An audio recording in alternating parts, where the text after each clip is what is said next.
Madame et messieurs, merci de choisir 24 Télévision et HV Télévision pour suivre l'intégralité de votre émission d'échange, d'analyse et d'actualité à caractère général. Madame et messieurs, cette émission qui vous est toujours présentée par votre humble serviteur, William Témou, combattant de la liberté. Madame et messieurs, j'aurai l'honneur et le plaisir de recevoir pour vous aujourd'hui un jeune, en fait un petit jeune, un jeune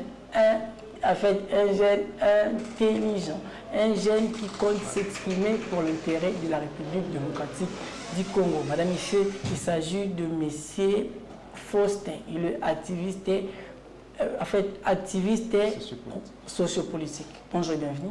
Bonjour Monsieur William, c'est pour moi un immense plaisir d'être là avec vous pour partager tous les points qui caractérisent le moment d'actualité de la République démocratique du Congo. Alors, qu'est-ce que j'ai manqué à dire au sujet de votre présentation? Vous êtes qui concrètement? Faustin Bassian est un activiste sociopolitique évoluant en République démocratique du Congo. Il est aussi éditorialiste. Je travaille en tant que secrétaire exécutif au Parlement d'enfants et jeunes pour la République, section Massina. Et je continue encore à travailler en tant que secrétaire et bientôt, je ne sais pas si j'irai là où Dieu va m'envoyer. Madame, Messieurs, un seul sujet est inscrit à l'ordre du jour de l'émission d'aujourd'hui. On parlera de la crise sécuritaire à l'est de la République démocratique du Congo. Que faudrait-il faire pour instaurer la paix à l'est de la République démocratique du Congo? Pourquoi y a-t-il de manifestations? Est-ce que c'est par mécanisme qu'il y aura l'instauration de la paix à l'est de la République démocratique du Congo? Madame, Messieurs, je vous rappelle que j'ai reçu pour vous aujourd'hui Monsieur Faustin Bassianga. Il est en fait activiste socio-politique. En fait, Monsieur Faustin Bassianga, d'abord d'entrée de jeu, en parlant de la crise sécuritaire à l'est de la République démocratique du Congo, d'abord je peux savoir que pouvons-nous faire aujourd'hui pour amener la paix à l'est de la République démocratique du Congo? Parce que vous êtes, en fait, n'êtes-vous pas tenté de dire que la paix risque de venir en fait quand on a une manifestation, du jour au lendemain, en fait, dans la marche, dans la protestation, du jour au lendemain. Monsieur Hiller, avant d'évoquer la paix, pour dire que paix est journée Namboka, je voulais un peu évoquer le fait que beaucoup de nos frères et sœurs sont tués à l'est de la République. C'est vraiment inadmissible de voir comment il y a des frères, nos frères, nos sœurs sont morts à l'est de la République démocratique du Congo. C'est quelque chose qui nous concerne tous. Et on doit s'élever, on doit manifester, se mobiliser, mais on doit noter que ce n'est pas par des manifestations qu'il y aura la paix. Il faudrait redynamiser l'armée. Donc la redynamisation de l'armée est vraiment très importante. En fait, vous n'êtes pas tenté de dire qu'en fait, on doit d'abord de la redynamisation de l'armée. N'êtes-vous pas tenté de dire que l'unique solution à ce problème, ça reste en fait la guerre, de faire la guerre au Rwandais?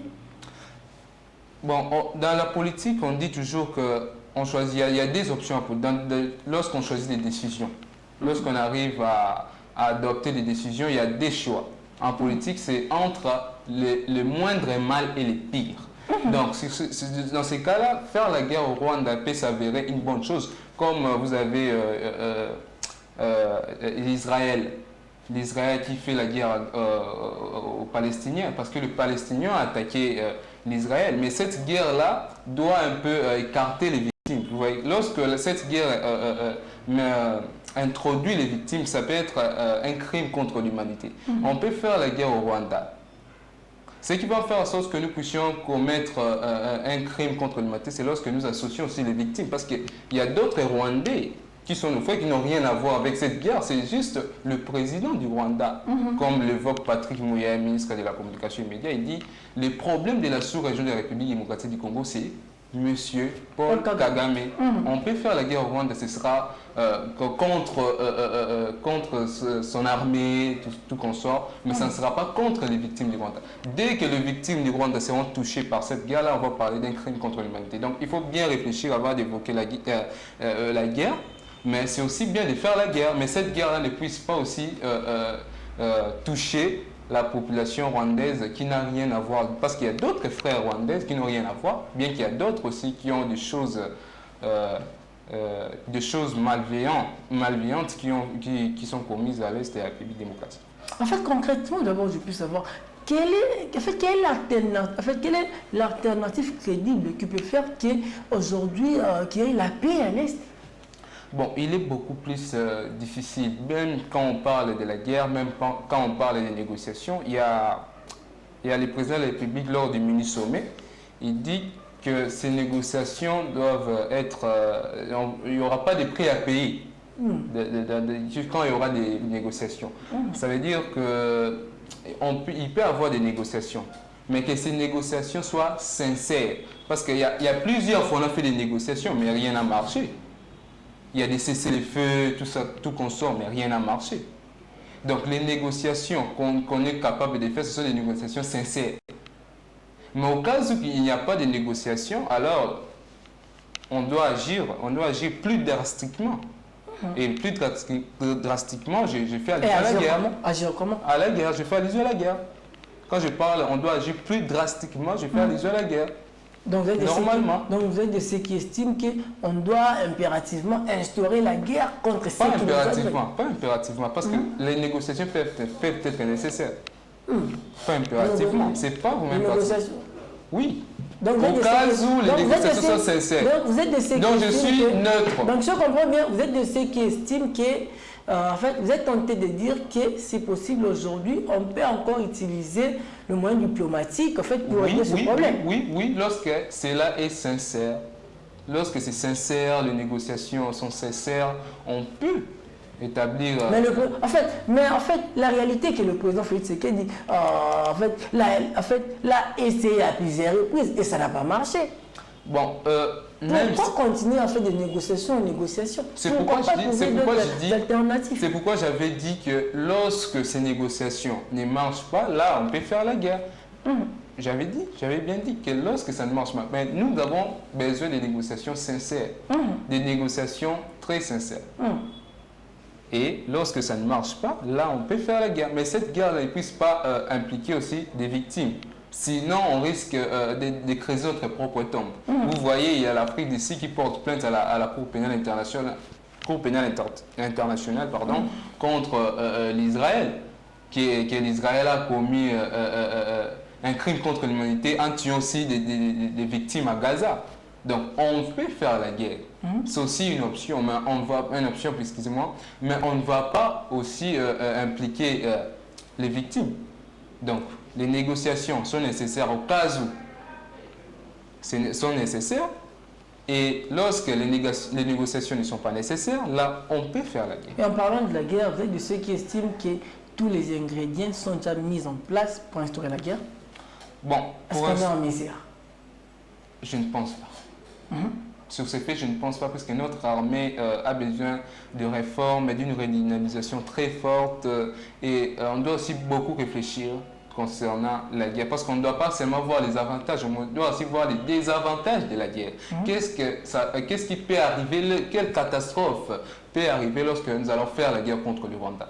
C'est vraiment très important, on doit voir sur ces axes-là, c'est vraiment très important. Alors, bien que je ne veux pas annoncer au début de cette émission, mais au moins ça fait au moins partie de l'actualité. D'abord, je puis savoir, le président de la République, Félix Tshisekedi, vient récemment de nommer un informateur. Il s'agit bel et bien de M. Augustin Kabouya, le secrétaire général du parti présidentiel. D'abord, je puis savoir, le monsieur a débuté sa mission de formation hier vendredi. Qu'on avait vu, il avait reçu M. Adolphe Mouzitou pour le compte de l'opposition, aussi M. Constant Mutamba. D'abord, je puis savoir, jeune que vous êtes, quel est votre point de vue quant à ça? N'êtes-vous pas de ceux qui estiment que l'informateur veut à tout prix débaucher ceux de l'opposition? Bon, je ne pense pas qu'il veut débaucher ceux de l'opposition parce qu'il y a M. Constant Mutamba avec son regroupement des DIPRO. C'est aussi une opposition républicaine. Pour moi, il va débaucher tandis qu'il a appelé M. Constant Mutamba et les gens disent qu'il veut débaucher Constant Mutamba, c'est de l'opposition. Je ne crois pas.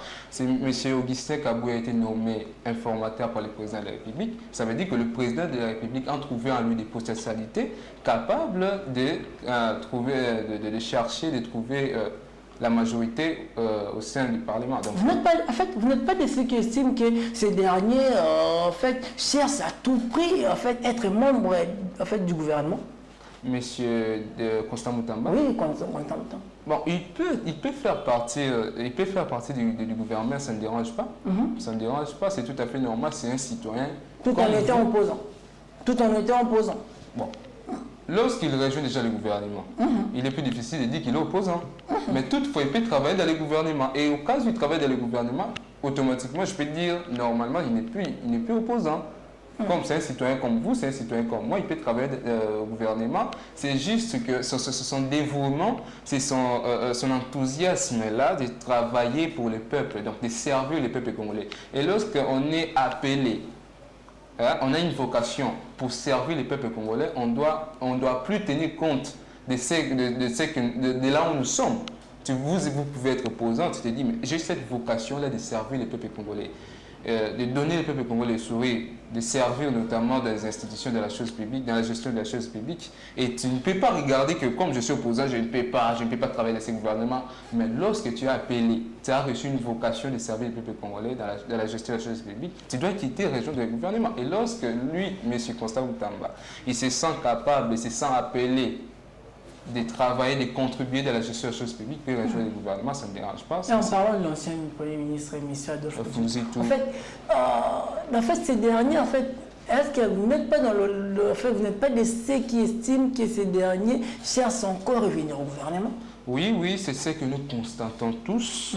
Bon, c'est son point de vue, c'est comment il perçoit les choses. Donc, je n'ai rien à ajouter, je n'ai pas de commentaire là-dessus. C'est ce qu'ils trouvent ils jugent bon de rejoindre le gouvernement. Je n'ai rien à ajouter, pas de commentaire. En fait, Adolphe, vous êtes aujourd'hui ministre, ça ne sera pas une manière pour lui de se rabaisser? Non. Quand il s'agit de servir les peuples congolais, il n'y a pas d'histoire de rabaissement, tout ça. Non, mais il a été Premier ministre dans ce pays. Non, il n'y a pas d'histoire de rabaissement. Il y a même Cicéron. Cicéron, en 63, il était consul. Mais pour défendre Archias, son ancien maître à 62 ACN à Antéchristum Natum, il concile à devenir avocat pour défendre son ancien maître. C'est la reconnaissance. Donc, lorsqu'on a appelé à servir le peuple congolais, il n'y a pas d'histoire de rabaissement. Cicéron lui-même, il était consul à 63 Antéchristum Natum. Il part au barreau et il part au tribunal pour défendre Archias, son ancien maître à 62 Antéchristum Natum. Donc, il n'y a pas de rabaissement, il était juste reconnaissant parce que Archias, c'est son ancien maître. C'est tout. Il n'y a pas de rabaissement. Donc, des gens qui parlent de rabaissement, je ne sais pas comment ils perçoivent les choses. Moi, chez moi, est-ce que ce n'est pas une manière de trahir ceux de l'opposition? En fait, de trahir ce père de l'opposition. Bon, là, des capteurs du président Katumbi, de M. Martin Fayou. Là, je ne sais pas comment ils vont percevoir les choses, mais chez moi, je ne trouve pas. Je ne trouve pas de commentaires à faire là-dessus. Ils vont trahir l'opposition. Madame, ici, 30 secondes nous séparent de la fin de cette émission. Je vous rappelle que l'honneur était de recevoir pour vous aujourd'hui M. Faustin Bassianga, activiste pro-politique. Socio-politique et éditorialiste aussi. Activiste sociopolitique et éditorialiste. En fait, M. Bassianga, quelques minutes se partent de la fin de cette émission. Si possible, regardez la caméra et concluez l'émission. Les derniers mots, c'est que nous devons s'unir entre Congolais. On ne doit plus être distrait. En ce moment où notre pays est agressé, je demande à ce que tout Congolais puisse prendre conscience de la gravité de ces problèmes. Parce que ces problèmes, cette guerre est d'une extrême sensibilité et ça demande que nous tous, nous puissions contribuer à la finitude de cette guerre. Madame, messieurs, c'en est fini pour aujourd'hui. Je sais que vous avez aimé. N'oubliez pas de dire un grand merci à toute l'équipe de la chaîne 24 Télévision et HV Télévision. Je suis William Temo, combattant de liberté. Je vous dis au revoir. On se retrouve prochainement avec le même plaisir. Bye. Merci beaucoup.